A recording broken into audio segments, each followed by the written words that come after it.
You've been told to follow your passion.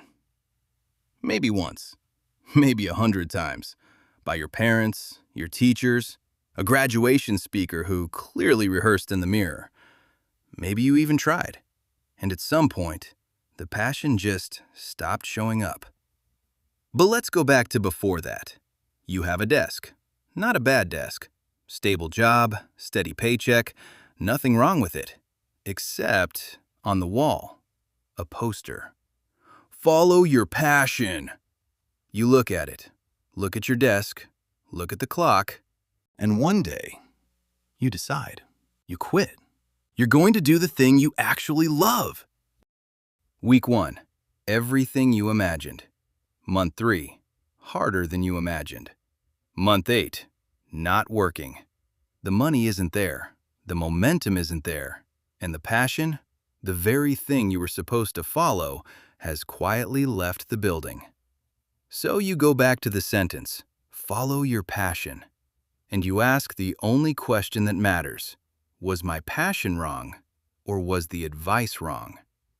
This video is about what the research actually says, and the answer is not what the poster promised.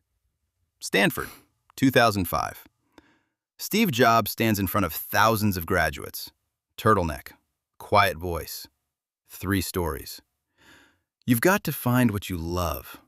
Don't settle. The speech goes viral, gets printed on mugs, quoted at every graduation ceremony for the next 20 years, becomes the default career advice of an entire generation.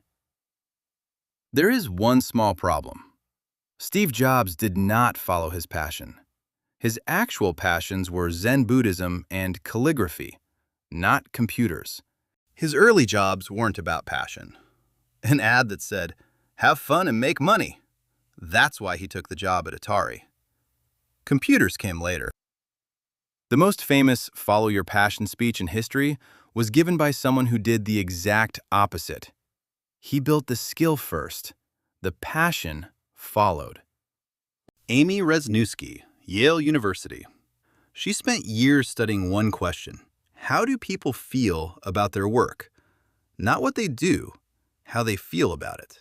She found 3 types. People who treat work as a job, a transaction. Show up, get paid, leave. People who treat it as a career, advancement, status, the next step. And people who treat it as a calling, meaningful, energizing, part of who they are.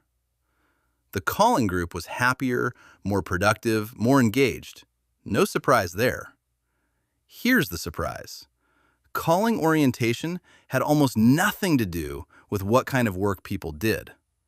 Wrzesniewski found hospital janitors, people cleaning floors and emptying bins, who described their work as a calling more than doctors who had followed their passion into medicine.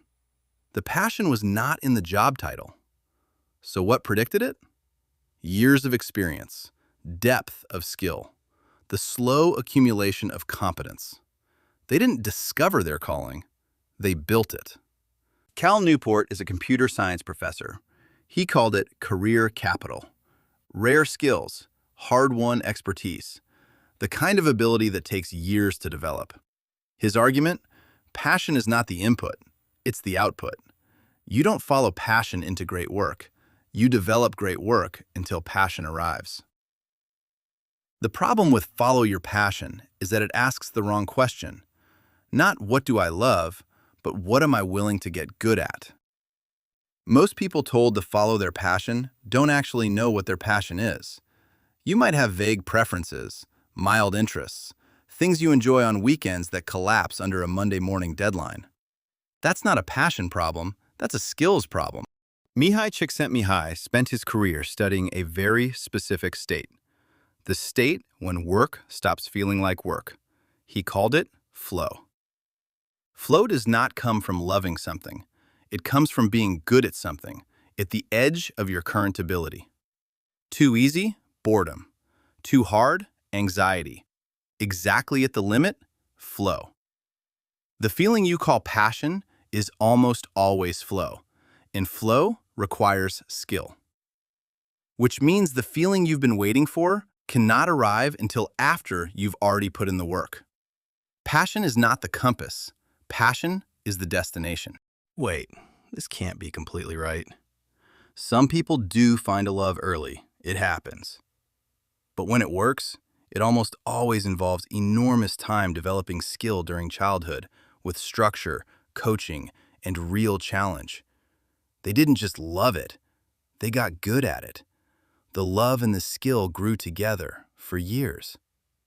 We tell the story as, she followed her passion. What actually happened? She practiced 10,000 hours.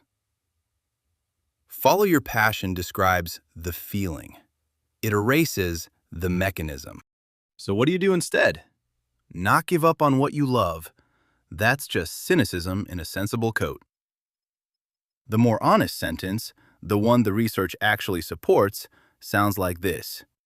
Don't follow your passion, build it. Pick something useful, get better at it, give it long enough to become interesting. Because passion is not discovered, it is constructed. It grows in the soil of skill. You don't need to find the right passion and chase it. You need to go back to the desk. Not the same desk, a better one. One where the work challenges you just enough. And then, over time, not overnight, the passion will show up. It always does, just never when you're waiting for it. And that's the part that didn't make it onto the poster.